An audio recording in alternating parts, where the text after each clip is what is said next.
So here's what I'm thinking. I think I've been away too long. I have many reasons as to why. I lost my discipline. It was a long winter.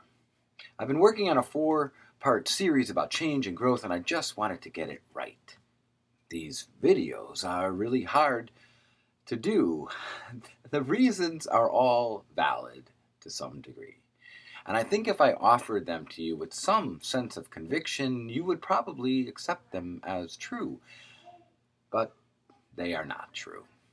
They are all technical excuses keeping me from coming to grips with the real reason why I haven't written to you since January. Here is the real reason. I thought I had nothing valuable to say. That in itself, too, is a bit of exaggeration. I have had about 100 interesting thoughts in the last 6 months. I have at least 10 half-written blogs scattered across my desktop. It wasn't that I didn't have anything to say. It just wasn't enough, profound enough, brilliant enough, or insightful enough. I didn't think what I had to offer you would make your heart soar or make you forward it to a friend. Ooh, perhaps even go viral. Or in the best case scenario of all, I didn't think what I had to offer you would transform you in the way you looked at the world. Or even better, transform the way you looked at yourself in the world. Or maybe deep down inside, I wasn't sure that if after reading it you would be glad you did.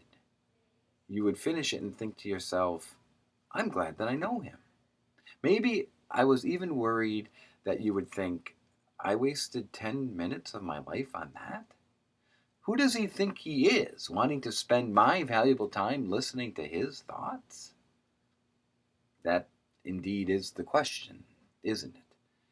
Who do I think I am? And how do I see myself in the world? Do I see myself as a burden or an unwanted presence? Someone to be judged and perhaps found wanting? Or do I see myself as gift, a positive force to be offered without expectation, to be shared and appreciated and hopefully bring value? I think sometimes what I'm dealing with is I don't see myself as gift. I am fairly sure that I am not the only one who struggles with this. Our own self-doubts show up in so many different ways, from our reluctance to offer an idea or a thought, to the value we think we bring to every encounter we have, whether it's a brainstorming meeting or our role in a friendship or a relationship.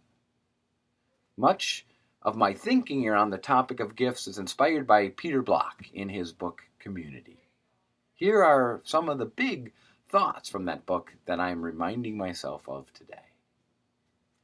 When you look at the world through the mindset of gifts, here's what you begin to see.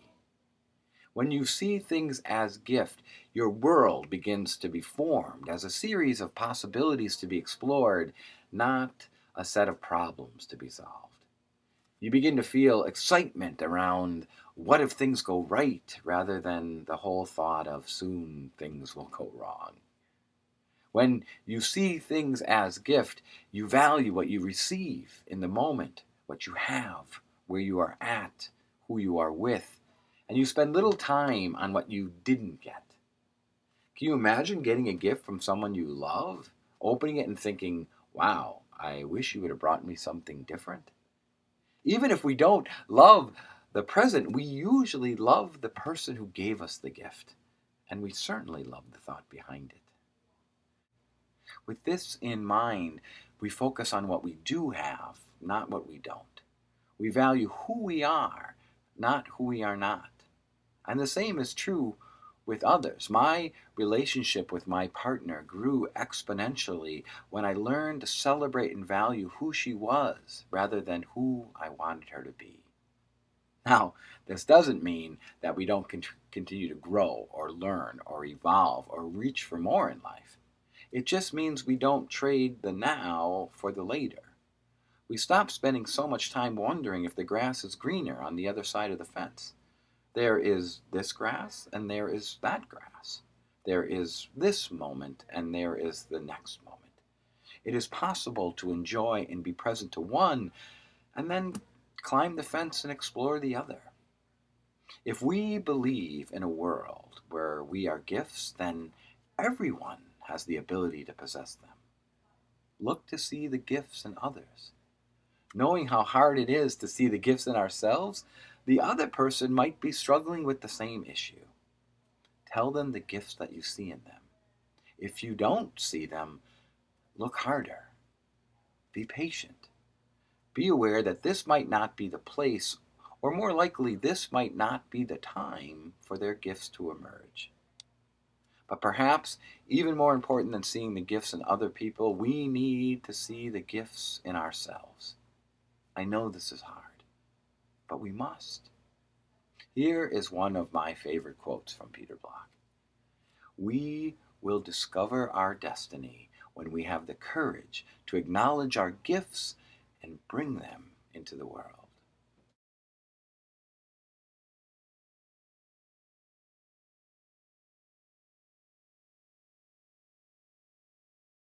Our destiny, our purpose. Isn't that what I've been trying to discover in myself?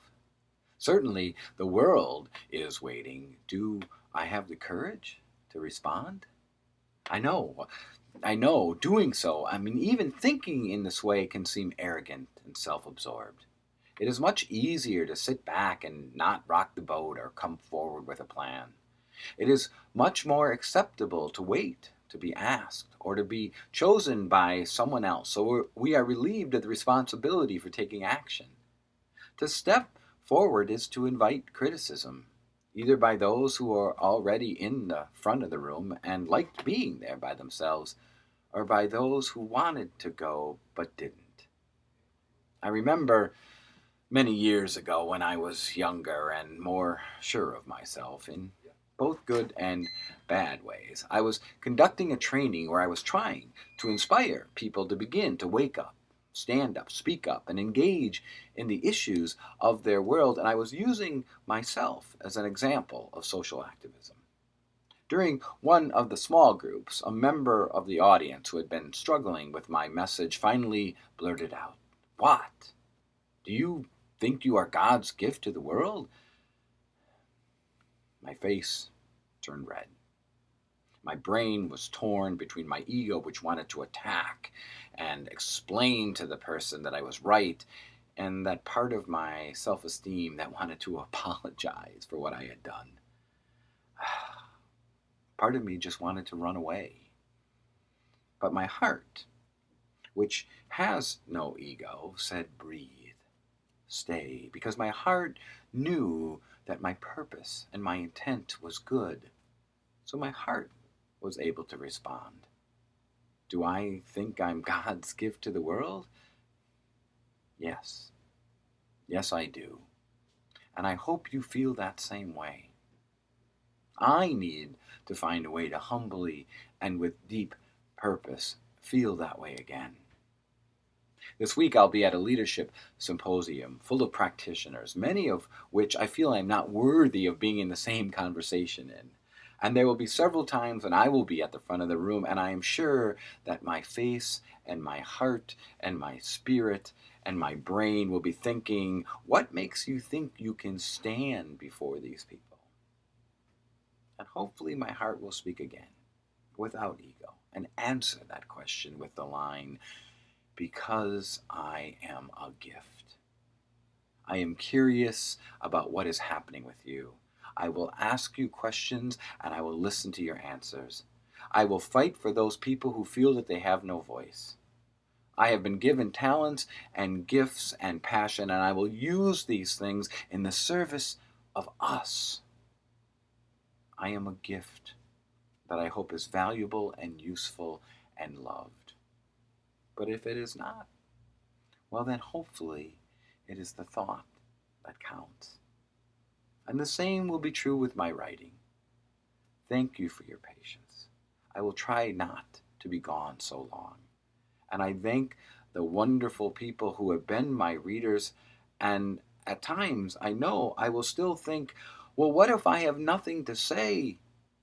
And hopefully I'll be able to respond, but what if I do? Because here is the last critical thing that I'm going to try to remember. A gift is not a gift until it is offered. And so I offer myself to you. I hope you like it.